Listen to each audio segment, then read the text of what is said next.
Hola, ¿cómo están? Bienvenidos a una nueva revisión semanal de los mercados. Feliz Navidad para todos. Espero lo hayan pasado muy bien con sus familias. Y precisamente esta semana es atípica porque hay pocas transacciones, muchos operadores se van de vacaciones y por lo tanto disminuye el flujo y los movimientos importantes de los mercados. Ahora, de todas maneras, como siempre, revisaremos el comportamiento de las bolsas. Una semana bastante positiva para los mercados internacionales. El cobre, el dólar y la bolsa chilena, también con muchos movimientos después de las elecciones. Comportamiento de los multifondos, qué podemos esperar y un libro recomendado como siempre. Semana típica y semana alcista, verde en su totalidad en todos los instrumentos financieros que analizamos semana a semana. De hecho, es llamativo que ni siquiera el VIX haya caído, que suele ser que cuando las bolsas andan bien, el VIX suele caer y viceversa. Así que vuelve el toro de Wall Street a nuestra imagen semanal y vemos un alza de aproximadamente el 2% en el Dow Jones y el Standard & Poor's 500, más de un 3% en el Nasdaq. El índice VIX, como ya decíamos, sube un 3%. El Bitcoin se recupera más de un 8%. Y los commodities también andan bien, con el petróleo WTI subiendo un 4%, el cobre cerca de un 3% y el oro, como ha sido la tónica en el último tiempo, estable, subiendo un 0,3%. El tablero está mayoritariamente verde. Vuelve el verde a las acciones tecnológicas. Vemos como Microsoft sube un 3%, Apple un 2,33%, Google un 1,71%, acciones de semiconductores también en verde, Nvidia 4,41%, Tesla salta y sube más de un 15% y vemos algunos sectores algo más débiles como el sector financiero, el sector de consumo defensivo y también el de healthcare o cuidados de la salud. Así que una semana bastante positiva, pero en el tablero no se ve todo totalmente verde. Y podemos ver que estamos ya en presencia de este fin de año, Navidad y regalos por todas partes porque hemos tenido un año muy positivo para las bolsas. Espero se hayan beneficiado todos ustedes del buen comportamiento que ha tenido este año los mercados financieros con la vacuna del COVID. Parece que hubiese pasado tanto tiempo en que comenzamos a vacunarnos y recién llevamos un año con vacunas, un año en que hemos podido convivir con esta pandemia e ir saliendo poco a poco de ella y también beneficiándonos por todos los estímulos que han existido en el último tiempo que han permitido que las bolsas se hayan recuperado con tanta fuerza, alcanzando máximos históricos en las bolsas norteamericanas y en el mundo también. Ahora, hay que estar atento a una nueva realidad que estamos observando respecto a la variante Omicron. Lo hemos hablado en otras ocasiones, hasta ahora no ha tenido mayor impacto en los mercados financieros. La verdad que sigue subiendo la bolsa, sigue todo muy normal, pero es llamativo cómo se han alcanzado en varias partes del mundo máximos en un día histórico, si se quiere, en esta poca historia de la pandemia, en que han habido muchos casos. Y también en Estados Unidos, lo más reciente, se han cancelado muchos vuelos, precisamente en esta fiesta de Navidad. Lo que es interesante del avance de las variantes es que si bien hoy día estamos viviendo a nivel global una cuarta ola, en el gráfico de la derecha superior, vemos cómo se han dado casos por día máximos en los diferentes periodos. Tenemos que hoy día se ha superado en esta ola a la ola anterior, 715.000 casos diarios en lo más reciente, pero lo que ha ido cayendo en el último tiempo es la cantidad de muertos, la cantidad de pérdidas que hemos tenido lamentables en esta pandemia. Y eso es llamativo, es interesante porque probablemente lo que se ha dicho ya en el último tiempo con la variable Omicron es que si bien es muy contagiosa, no es tan letal. Así que eso es muy positivo y también, por supuesto, ha ido mejorando el manejo de los casos. También el hecho de que muchas personas estén vacunadas también pega menos fuerte. Golpea obviamente el COVID, pero al estar vacunados también es menor la carga viral y por lo tanto hay menores probabilidades de nuevas muertes tan terribles como fueron al inicio de la pandemia y lo que permitió que el mundo se cerrara, nos confináramos y se diera esta gran crisis económica, por suerte, en un corto periodo de tiempo. Así que hay que seguir monitoreando lo que sigue ocurriendo con las diferentes variantes, con el impacto que esto está en la economía, pero hasta ahora, al parecer, se sigue manejando de buena manera, sigue funcionando el mundo, se sigue vacunando a las personas y por lo tanto es algo con lo cual tenemos que aprender a convivir. Y por ese motivo, la bolsa norteamericana sigue muy cercana a máximos históricos. Esos máximos históricos están en los 4.750 puntos. Más allá de correcciones menores que se han dado en las últimas semanas, es eso, correcciones, caídas menores, pero vuelve la fuerza, vuelven las compras y volvemos nuevamente a estos máximos históricos. ¿Hasta cuándo va a llegar estas alzas de la bolsa norteamericana? No lo sabemos.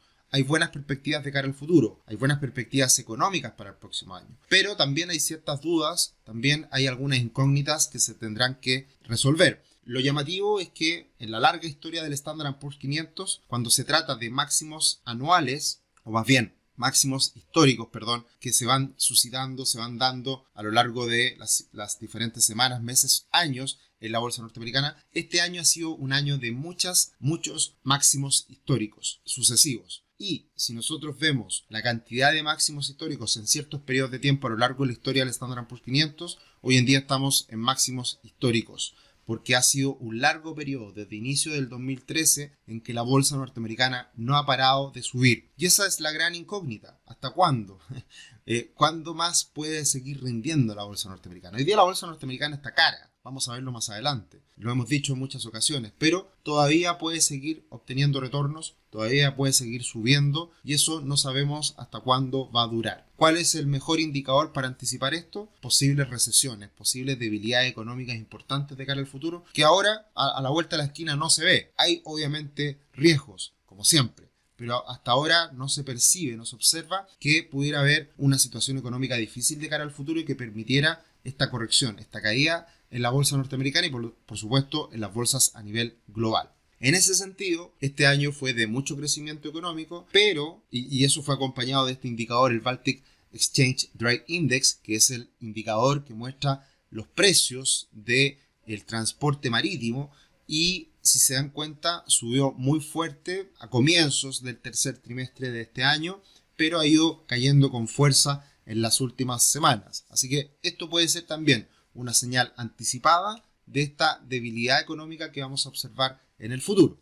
Así que a tenerlo en cuenta, es un indicador que hemos mostrado en algunas ocasiones en esta revisión semanal de los mercados, pero hasta ahora es una señal de alerta para ver si es que se da esa disminución en el crecimiento en los próximos meses, próximo año. Aterrizando en Chile y obviamente ya después de la elección presidencial definitiva, segunda vuelta, presidente electo Gabriel Boric, aterrizamos lo que ha sido esta última semana en los mercados, particularmente en el dólar y en la bolsa, y la verdad que comenzamos el día lunes con un impacto muy relevante en los mercados. Lo hablábamos en el video que hicimos post elecciones. Dólar se dispara a 35 pesos, a 875 pesos tras el triunfo de Boric, y también la bolsa cayó cerca de un 6%.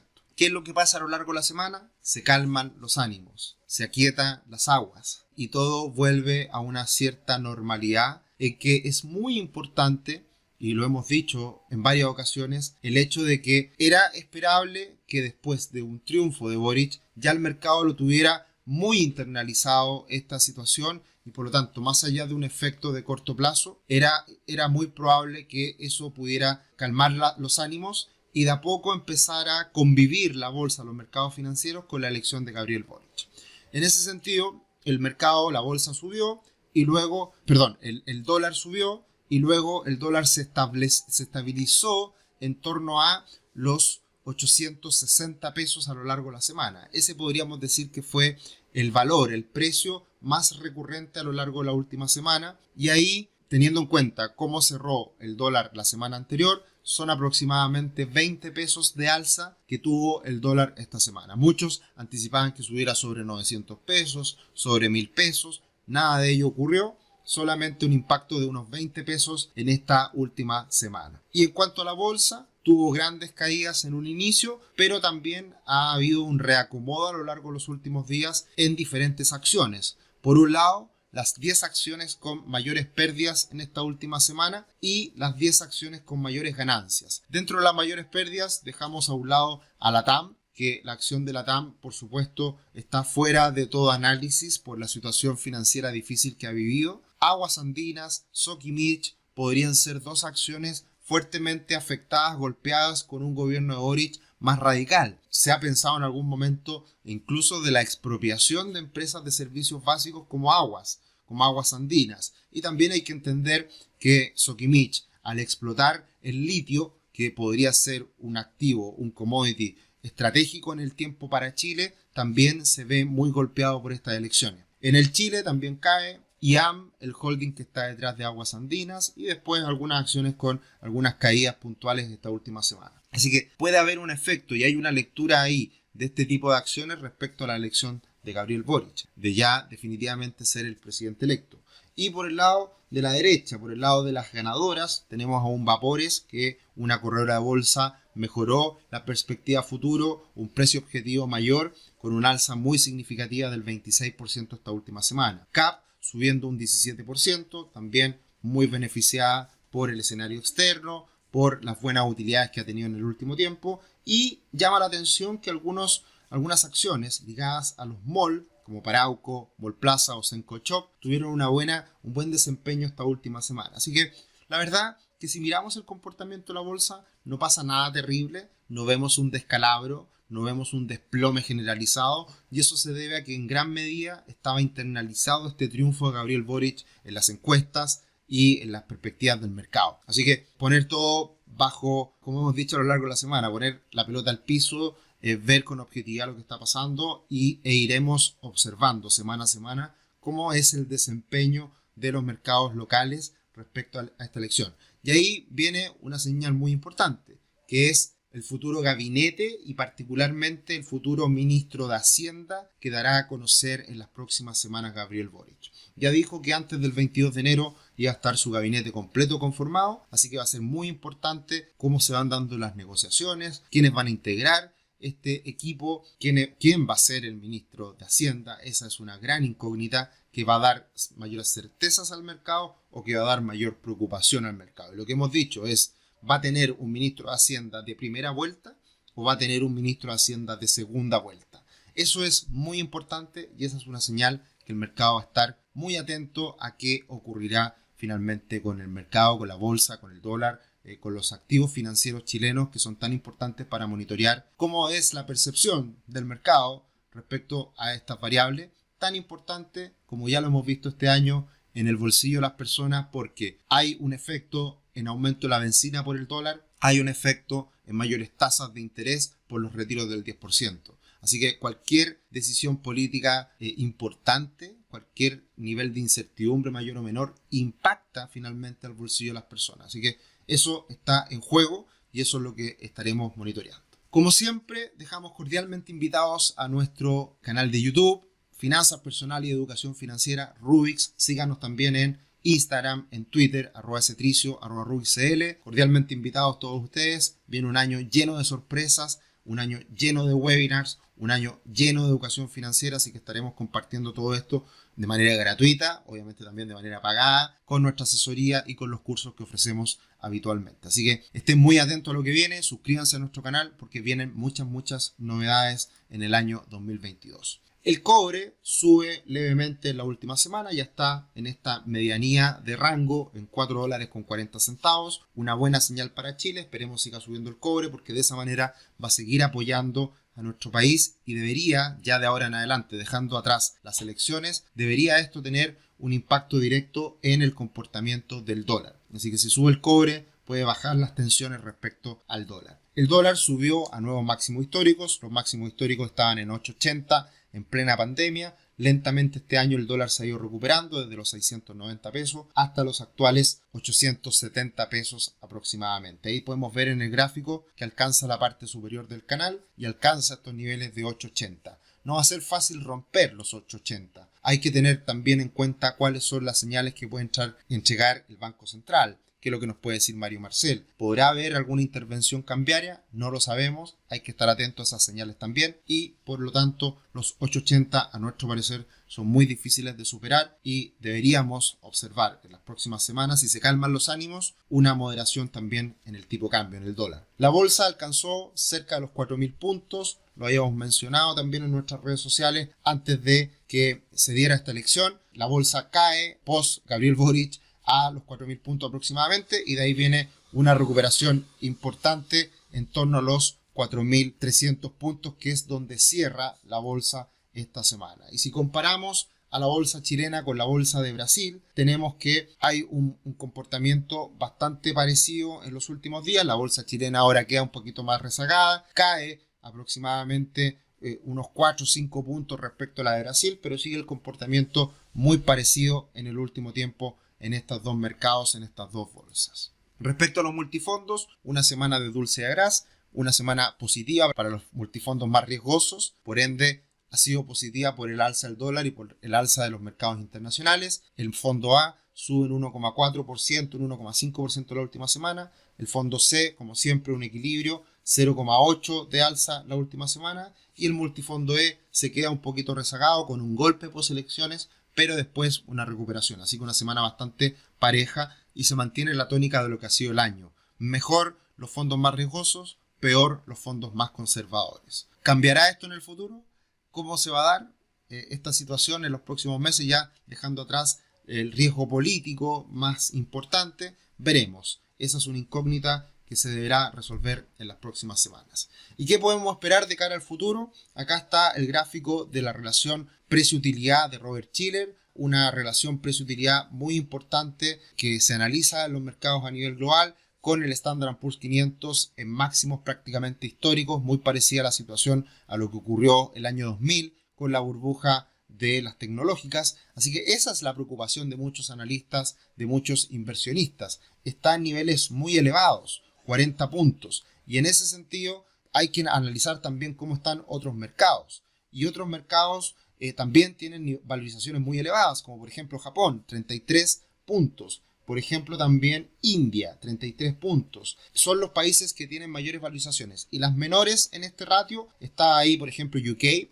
Inglaterra, con 15 puntos. Rusia, con 11 puntos, siempre muy castigado por un riesgo extra que tiene Rusia, generalmente ligado muy de cerca al mercado del gas y el mercado del petróleo.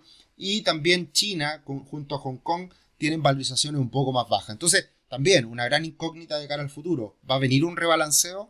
¿Se va a dar que algunos mercados que están hoy día menos positivos, si se quiere, van a ganarle en el futuro a la bolsa norteamericana? Esa también es una gran pregunta, una gran incógnita que se deberá resolver en los próximos meses.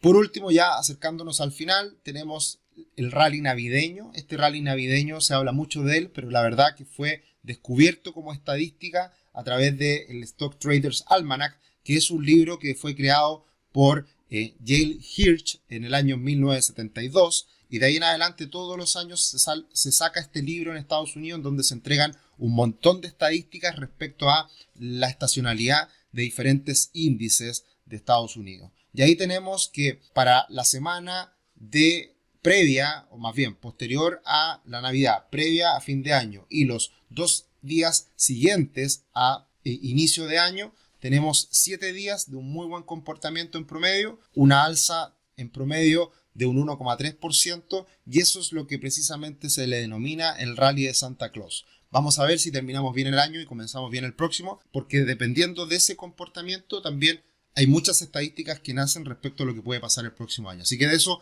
vamos a estar hablando en los próximos días sin lugar a dudas. Y finalmente el libro recomendado esta semana, Fundamentos de Inversiones. Muchas veces me preguntan qué estudiar para partir en el mundo de las inversiones. ¿Cuál es el libro de referencia que uno puede encontrarse en una universidad, en un curso de inversiones más tradicional, si se quiere? Y en ese caso existe este buen libro más bien de texto en la universidad. Yo ya lo he utilizado por mucho tiempo como alumno, como profesor, y acá se entregan todos los fundamentos de inversiones, todas las cosas que tenemos que saber para meternos en el mundo de la inversión. Riesgo-retorno, vehículos de inversión, muchos aspectos como los mercados y transacciones, opciones financieras, evaluación de capital, muy importante, conceptos modernos de portafolio o de cartera, el típico Markovich que se enseña mucho en las universidades, el valor del dinero en el tiempo, etc. Así que este es un buen libro de cabecera para comenzar a introducirse en el mundo de la inversión, quizás un poco más tedioso, un poco menos fácil de digerir.